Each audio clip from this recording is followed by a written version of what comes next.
Hey guys, I wanted to do more art videos this year, and I thought it would be fun to try doing one in real time where I could talk about some stuff or answer questions that you guys had. I put out a question on Instagram the other day about what you guys would want to see me talk about, and the biggest one that I got was how I do my research for Obelisk, or what my favorite reference materials are, um, or my favorite trends in history. So we're gonna talk about history today, and I'm gonna work on this little picture of Eve in her chapter 2 outfit because it's adorable. So where to start? How I do research is really twofold in terms of my intentions. It's one, I have a nearly obsessive need for everything to be correct, not in terms of accuracy, because obviously there are facts in the world, and there's research you can do about that. But Obelisk is a story that takes place in the real world. There just happens to be a vampire in it. I don't consider it a fantasy or. Basically, I approach the story as this is New York City in 1908. And that means that I need to know what it meant to live in New York City in 1908. And the thing that I think a lot of people find intimidating about doing research is that need to be hyper accurate, which I understand. I've been there. I've had a lot of worry that the history police are going to come to my house.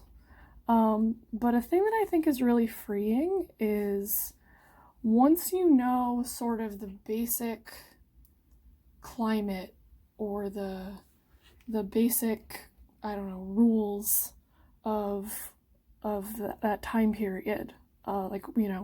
We had electric lighting, but it was equally competing equally with gas lighting up until I think the 30s. So not everyone would have had it. Stuff like, if we had cars, obviously we don't have cell phones. But I'm rambling. The big thing is even people who are historians and have access to every bit of historical sources and information at their fingertips are still interpreting stuff. And I find that very freeing. We can know what the world was like, and we know what was recorded, and obviously we know big historical events, and the stuff that was left behind, but we'll never really know what it means to be a person in that time period. We can just relate to what we learn and kind of make your best guess. I relate a lot to Eve as a 20-something woman who is gay in a world that maybe don't like them that much, and she's thrust into a lot of responsibility when she doesn't feel prepared for it. That's very relatable. But the big thing, I'm getting off topic. The big thing with how I do research is one, I want to, obviously know how the world worked and find as many references and original sources as I can. But I also have a sort of obsessive, personal interest in learning about something really specific. Like last fall, I was sick for about a week, and I spent the entire time researching underwear. Just different types of seasonal, winter underwear, that women could wear, because especially with outfits back then, which is still true now, we just don't think of it this way, everything was very structural and lent itself to that silhouette of like the small waist, which Eve has mostly naturally because she doesn't typically wear a corset. But that's like, again, an interpretation thing. So, for my favorite like places to start, obviously there is a lot of stuff on the internet. I very strongly recommend not using Pinterest as your first point of reference. Like, it's a great resource for collecting things that you find and bookmarking them, but it is not a great place to learn about what you're researching. There are a lot of bloggers who have dedicated their entire internet career to recording their historical research. Like, a lot of them are costumers or people who do history bounding, which is, if you know what Disney bounding is, which is where you make an outfit inspired by a Disney character, history bounding is a term that I think Morgan Donner coined, of dressing in an outfit inspired by a historical period's aesthetic and like modernizing it enough to wear in day-to-day life. And a lot of people do that sort of thing, or just do tutorials on historical costumes, and those kinds of things are extremely useful. And again, it goes back to that like interpreting. You're then interpreting someone else's interpretation of history. So I would also recommend original sources. There are Sears catalogs from the 1900s that are available online for free. You can also, I think, find original copies or reprints on eBay and stuff. I don't own any of those, but I do own like a couple catalogs and things like that. There's stuff like Delineator magazine is entirely archived online for free. Delineator was a women's fashion magazine that ran from the late 1800s, I want to say through the 30s. The 30s or the 40s. Might have been a little earlier or later than that. But that one is great for an original source. There are... what else? Any old newspapers are great. And obviously museums, the Metropolitan Museum in New York, the Victoria and Albert Museum all have online catalogs that are, like an online archive that you can look at. So really just starting from a point of sourced, stuff, rather than, because a lot of people really like labeling everything as Edwardian or Victorian, when those two things have nearly nothing to do with each other.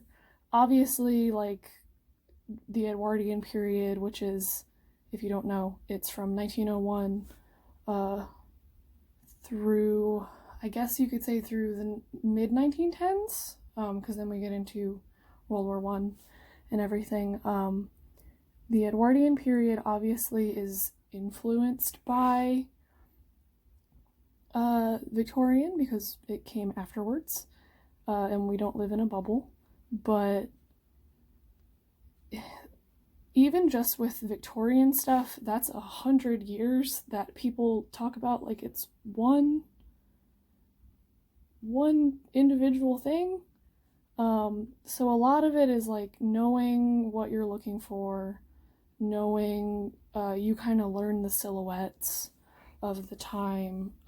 Mid to early Victorian had much wider skirts, either in the back or on the sides, depending on the time period. Eve here is wearing a bishop sleeve where it's sort of gathered, it's full at the bottom, which, full disclosure, was not, it existed, but it was not extremely popular in the period her story takes place in, and this is where interpretation and making things relevant to your specific story and characters comes in, because Eve is not supposed to be on the up and up with fashion for when her story takes place. I'm pretty sure the last time she got new clothes was 3 to 4 years before the story is happening. And that stuff like that's important too when you're, worrying about accuracy and stuff. Sometimes it's just, this person could be wearing an outfit that is 10 years old, but then it's, why are they wearing that outfit? Is it still in good shape? So on and so forth. Stuff like that. I love asking those sorts of questions. With all of my characters, like any time period is gonna have, you can tell the story through the characters' clothing, where it's something about their class, and it's something about their race, or it's something about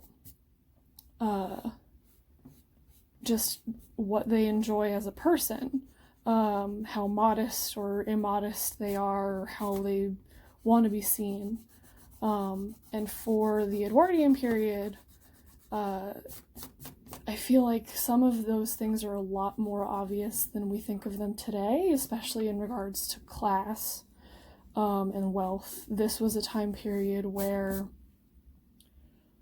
a person of means would potentially change their outfit up to 4 times a day. You'd have, your dressing gown in the morning, and you'd have your walking suit for going out on your morning errands, and then you'd have your tea gown for when you go home and you're hanging out with your friends, and then you'd have evening wear. Like, it goes on and on, whereas someone who is working class would maybe own 1 or 2 outfits for their entire week, and then one, their Sunday best for church or whatever, and that would be it, and it would be mended to hell and back again. So you can do a lot with that kind of thinking. It's really about owning what am I trying to say?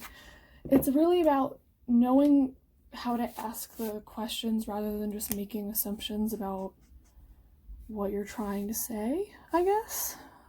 Like, it's always better to have done something for a reason, or to have at least thought about it, than just been like, it's this way because I saw a picture of it online.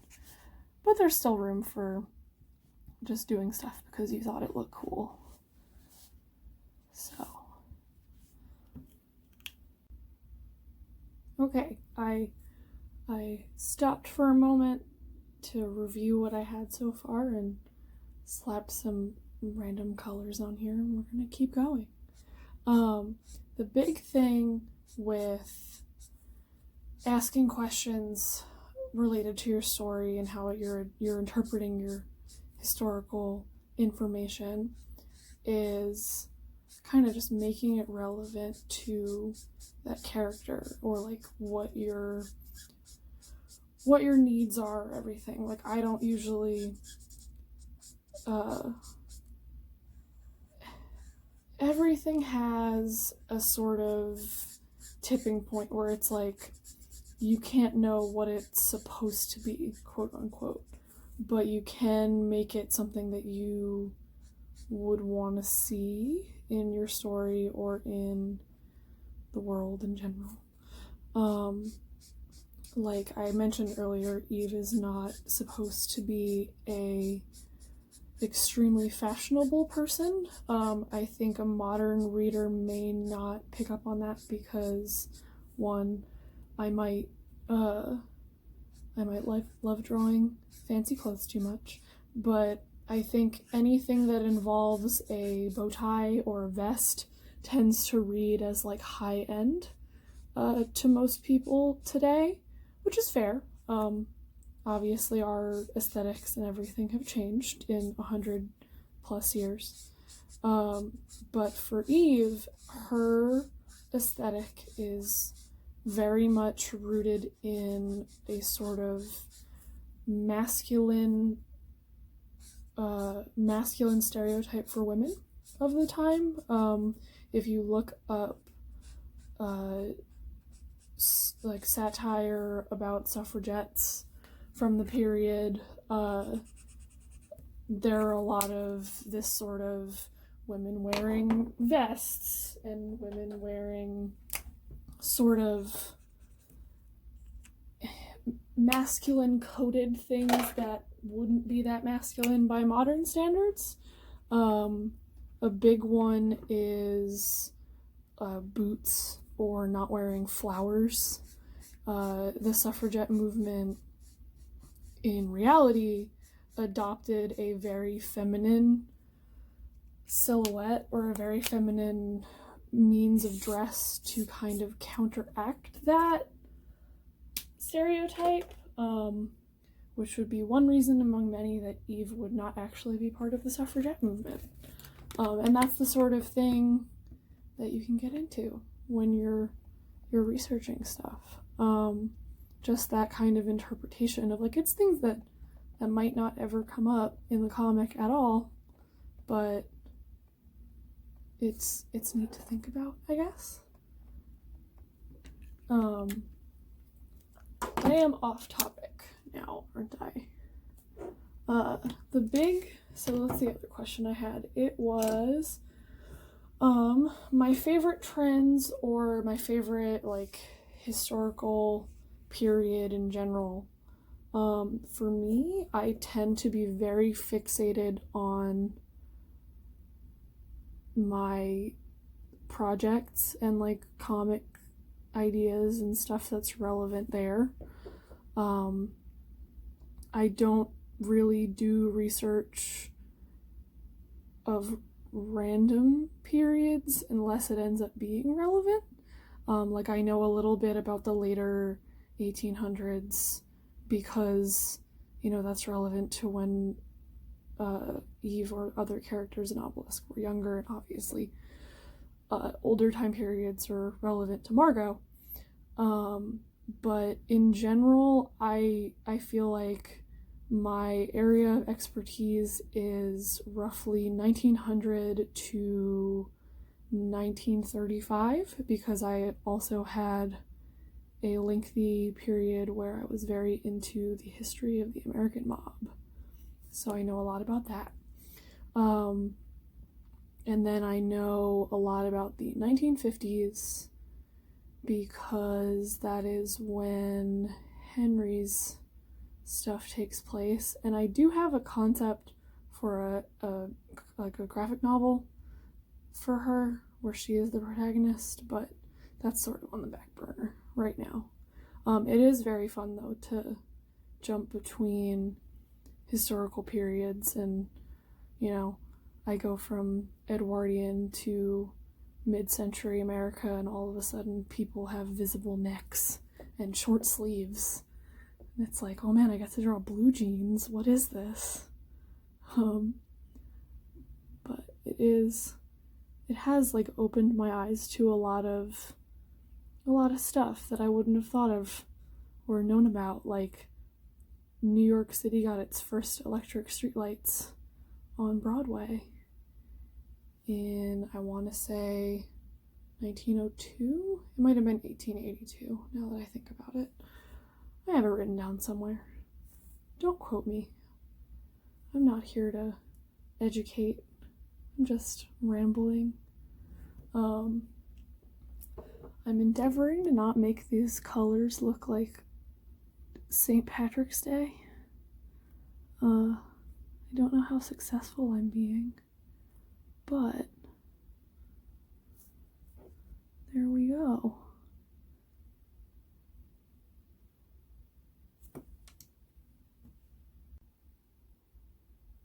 Okay, sorry I keep doing things a little bit here and there off camera. I'm new to this.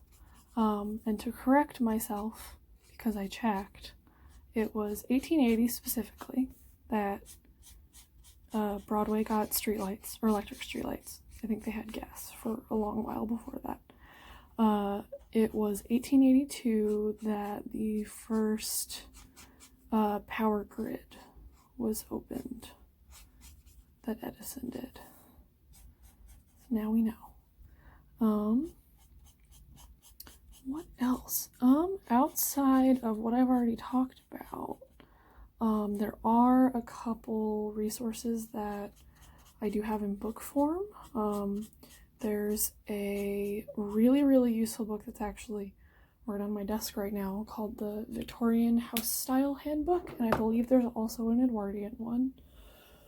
And those have really specific breakdowns of interior decorating from the time period, down to like diagrams of railings that you might find on staircases, or it is specifically British, which Edwardian and Victorian as terms are also specifically British, which makes them kind of weird to use for a story set in America, but we don't have an equivalent term until the Titanic era.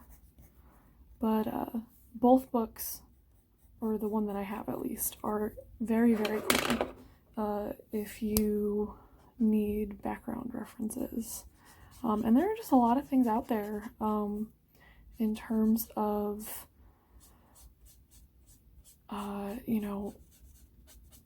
just source material and stuff like that. There's a book on New York City interiors specifically that I've had my eye on for a long time that I have not gotten yet. But I think we're about done with this. I don't really know what I've done with this, but it was fun to just doodle and talk with you guys. Hopefully this video does not end up being really, really horrendously long, but we will see, because I'm gonna edit it in my phone.